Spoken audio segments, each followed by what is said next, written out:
తదుపరి కర్కాటక రాశి. కర్కాటక రాశి వారికి సంబంధించి ఈ యొక్క 2026 సంవత్సరంలో ఎలా ఉండబోతుంది అనేటువంటి విషయాన్ని మనం చూసినట్లయితే, కర్కాటక రాశికి సంబంధించి చంద్రుడు రాశ్యాధిపతి. జల సంబంధితమైనటువంటి ప్రమాదాలు ఎక్కువగా జరిగేటువంటివి ఈ సంవత్సరం ఇది. ఎందుకంటే మనం చూసుకున్నట్టయితే వాయు సంబంధితమైన ప్రమాదాలు, అగ్ని సంబంధితమైన ప్రమాదాలు, భూ సంబంధిత ప్రమాదాలు, జల సంబంధిత ప్రమాదాలు ఎక్కువగా జరుగుతూ ఉన్నాయి.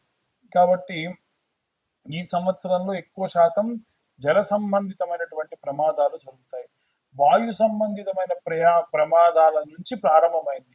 ఏమిటండి వాయు సంబంధమైన ప్రమాదం అని అంటే కరోనా అక్కడి నుంచి స్టార్ట్. అసలు ఇవన్నీ కూడా ఏంటంటే పంచుకుంటున్నాయి. ప్రతి సంవత్సరమో 2 సంవత్సరాలు ఆ యొక్క ప్రవర్తనను పంచుకుంటూ ఉన్నాయి.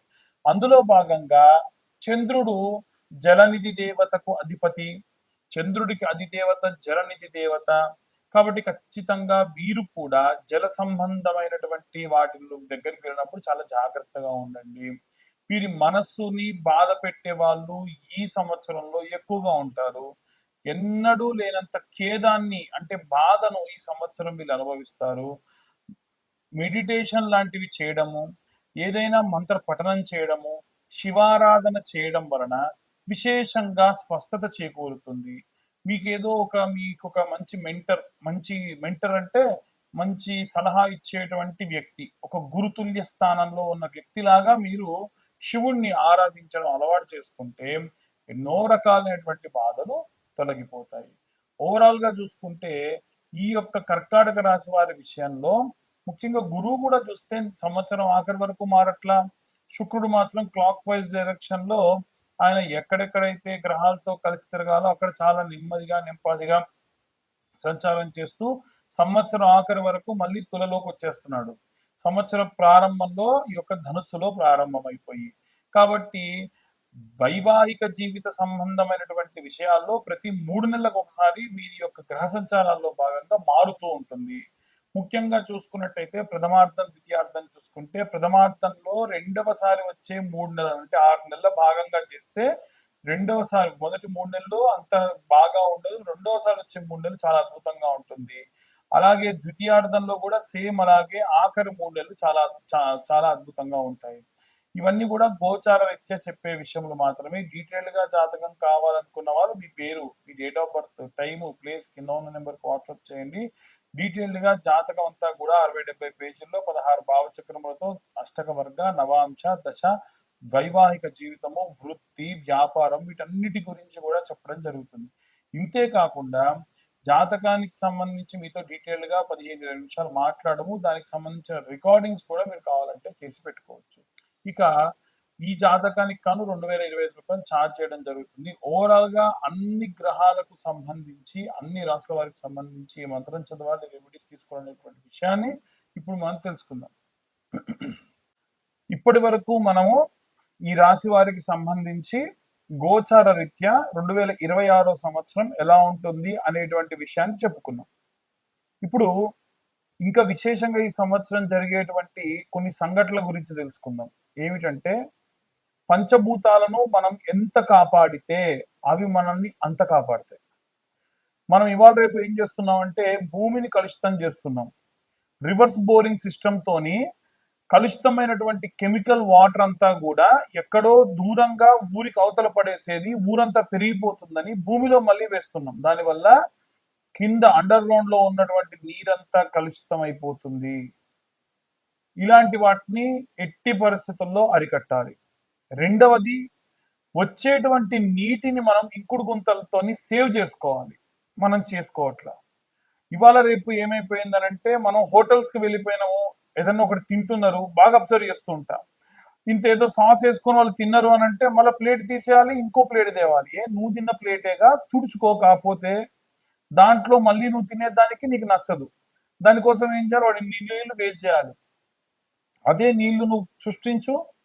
ఆవిరి త్రూ మనం ఒక వాటర్ బాటిల్ కావాలంటే 6 రోజులు పడుతుంది ఒక బాటిల్ వాటర్కి. మరి ఎంత నీరు మనం వేస్ట్ చేస్తున్నాం? ముందు తరాల వారికి ఏంటి పరిస్థితి? కాబట్టి ఆలోచించాలి. అగ్నితో కూడా చాలా మంది విపరీతమైనటువంటి చేష్టలు.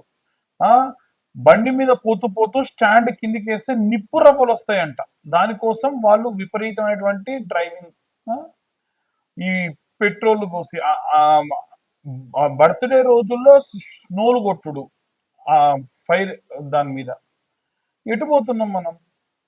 మనం ప్రమాదానికి ఎదురెళ్లాల్సిన అవసరం ఏటికి ఎదురీదినట్టు. అలాగే వాయు కలుషితం కూడా చేస్తున్నాం. బండి బాగా లేదు, బండి బోరుకొచ్చింది, బండిలో ఇంజిన్ ఆయిల్ లేదనుకోండి, అట్లాగే తోలుతాం. పొగరాని వెనకాలడిగా బాధ నాకేంది అని. అది వాతావరణం ఎంత కలుషితం అవుతుంది. సో మనం ప్రకృతిని ఏం చేస్తున్నాం? విపరీతం చేస్తున్నాం. నీటిని కలుషితం చేస్తున్నాం, వాయువుని, ఆకాశాన్ని కలుషితం చేస్తున్నాం వాయు ద్వారా. దీనివల్ల ఏమవుతుందనంటే సింపుల్, భగవంతుడు ప్రతి ఒక్కటి అబ్జర్వ్ చేస్తూ ఉంటాడు.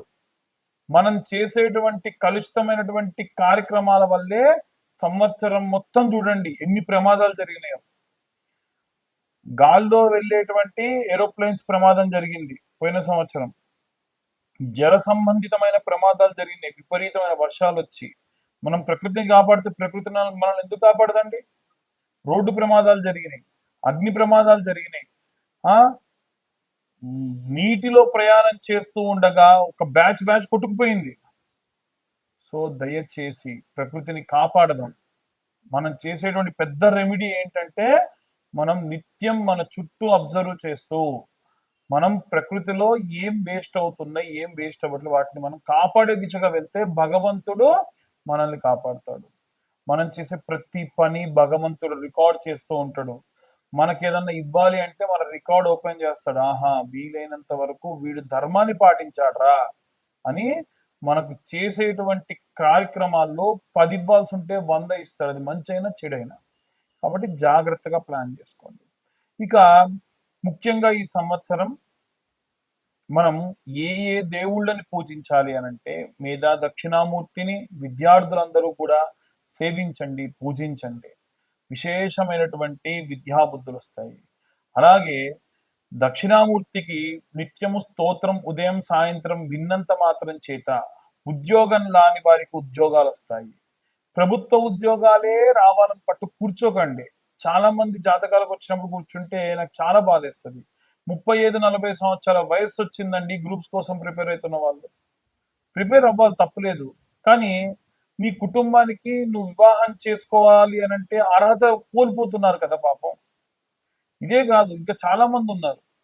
నాకు ఫలానా అమ్మాయి కావాలి, ఫలానా ఎత్తు, ఫలానా ఒడ్డు, ఫలానా పొడుగు కావాలని చెప్పి, లేదా ఎవరినో ప్రేమించి వివాహం చేసుకోకుండా అలాగే ఉండిపోయి, కుటుంబ సభ్యులు నా దగ్గరకు వచ్చి ఒక తల్లి ఏం చెప్పింది, నా ఇంట దీపం పెట్టాలయ్యా నీ చచ్చిన తర్వాతకి, నా ఇంట్లో దీపం పెట్టే దిక్కు లేదు, నా కొడుకు పెళ్లి చేయి స్వామి, నీకు ఎంత డబ్బుగా అనిపిస్తా అంటే మనస్సు వికలితం అయిపోయింది నాకు. అంటే ఎంత దారుణమైన పరిస్థితికి పిల్లలు తల్లిదండ్రులను తీసుకెళ్తున్నారంటే, వాడు ఏమీ చేయగల, ఏ చెడ్డ అలవాట్లు ఉండే పరిస్థితి లేదు. వివాహం చేసుకోవాలి కదా సమయానికి, అవి చేసుకోవట్లా. అలాంటి వాళ్ళ కోసం ప్రతి నెల ఆఖరి మంగళవారం నాడు వర కన్యా పాశుపత హోమాలు చేస్తున్నా. కేవలం నేను హోమాలు మాత్రమే చేసి వాళ్ళని పంపించట్లా. మళ్ళీ తిరుగు వారం వచ్చేసరికి ఆంజనేయ స్వామికి సంబంధించినటువంటి సుందరాకాండ పారాయణము 7 రోజుల పాటు నేను ఒకటే పూట భోజనం చేస్తూ వాళ్ళ కోసం దీక్ష పూని ఆ యొక్క సుందరాకాండ పారాయణం కూడా చేస్తున్నా. నాకేం అవసరం అంటే అందరూ బాగుండాలి, అందులో నేనుండాలి అనేటువంటిది నా ఉద్దేశం. కాబట్టి అందరూ కూడా ఎవరైనా సరే దయచేసి వివాహం చేసుకోకుండా తల్లిదండ్రులని ఇబ్బంది పెట్టకండి, బాధ పెట్టకండి. ఉన్న వారిలో వచ్చిన సంబంధాల్లో మంచి సంబంధాన్ని వెతుకుతూ ముందుకు వెళ్తే చాలా మంచిది. ఇక ఉద్యోగ సంబంధితమైనటువంటి విషయాల్లో కూడా విపరీతమైనటువంటి స్ట్రెస్ తీసుకొని 2-3 ఉద్యోగాలు చేస్తూ పొద్దున సాయంత్రం చేస్తున్న వాళ్ళు ఉన్నారు. అంతగా విరగబడి కష్టపడిపోయి ఆరోగ్యం మీదికి తెచ్చుకొని చిన్న వయసులో మీకు షుగర్లు బీపీలు తెచ్చుకోకండి. చాలా జాగ్రత్తగా మీ ఆరోగ్యాన్ని కాపాడుకోండి. మీ తల్లిదండ్రులందరినీ కూడా చాలా బాగా చూసుకోండి. ఎట్టి పరిస్థితుల్లో ఎంత పెద్ద గొడవలు వచ్చినా తల్లిదండ్రులను తీసుకెళ్లిపోయి ఓల్డేజ్ హోముల్లో పెట్టకండి. మీకు అంత సమస్య అయితే మీ ఇంటి పైనో మీ ఇంటి పక్కనో ఇంకొక పోర్షన్ తీసుకొని నిత్యం వాళ్ళని అబ్జర్వ్ చేస్తూ ఉండండి. ఎంతో కొంత వారికి కాస్త మనసుకు ప్రశాంతతనివ్వండి. ఇక విశేషంగా జాతక సంబంధిత విషయాల్లో చాలా మంది కేవలం మా యొక్క పేరు చెబుతామండి, పేరు ద్వారా చెప్పండి అంటారు. పేరు ద్వారా చెప్పలేను కానీ మీకు సంబంధించిన ఏదైనా ఒక విషయం ఉంటే, ఆ విషయం గురించి ఇబ్బంది ఉంటే గనక చెప్తాను. దానికి కేవలం రూ. 504 చార్జ్ చేస్తాను. అది కూడా వీలైనంత వరకు కూడా నేనొక డేట్ అనౌన్స్‌మెంట్ ఇస్తా. ఈ సంవత్సరంలో ఈ తర్వాత నుంచి వచ్చేటువంటి ప్రతి నెల, ఈ నెల నేను పలానా తారీఖు నాడు ఫ్రీగా ఉంటా. ఆ సమయంలో కాల్ చేయండి. వీలైతే నేనేం చేస్తానంటే ఒక లైవ్ కండక్ట్ చేస్తా. ఆ లైవ్‌లో మాట్లాడితే మీకు రెమెడీస్ కూడా ఎలా తీసుకోవాలనేటువంటిది చెప్తా. ముందుగా ఏమవుతుందనంటే మాకు సంబంధించిన వ్యక్తి మీతో మాట్లాడి నాతో మాట్లాడడానికి గాను టైం స్లాట్ అంటే మీరు లైన్‌లోనే ఉంటే నాకు కాల్ కనెక్ట్ చేస్తారు.